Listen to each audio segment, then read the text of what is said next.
ದೀಪ ಸ್ವರೂಪದಲ್ಲಿ ಭಕ್ತಿಗೆ ರಾಯರು ದರ್ಶನವನ್ನ ಕೊಟ್ಟಿದ್ದಾರೆ ಅನ್ನುವಂತಹ ಮಾಹಿತಿ. ರಾಘವೇಂದ್ರರ ಮಂತ್ರ ಹೇಳುವಾಗ ಮುಂದೆ ದೀಪ ಸರಿದಿದೆ, ಯಾರೂ ನೂಕದೆ ತನ್ನಿಂದ ತಾನೇ ಆ ಒಂದು ದೀಪ ಮುಂದೆ ಹೋಗಿದೆ. ಬೆಳಗಾವಿಯ ಮೂಡಲಗಿ ತಾಲೂಕಿನ ಗುರ್ಲಾಪುರದಲ್ಲಿ ಈ ಒಂದು ಪವಾಡ ಸಂಭವಿಸಿರುವಂತದ್ದು. ಶಿವಲೀಲಾ ಕೇದಾರಿ ಎಂಬ ಭಕ್ತಿಯ ಮನೆಯಲ್ಲಿ ಈ ಒಂದು ಪವಾಡ ಸಂಭವಿಸಿದೆ.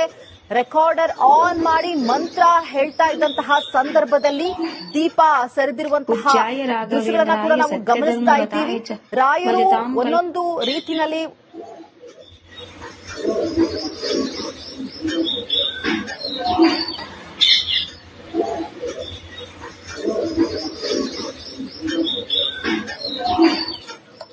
पूज्याय राघवेन्द्राय सत्यधर्मरताय च भजतां कल्परक्षाय नमता कामधेनुवे श्री गुरु राघवेन्द्र।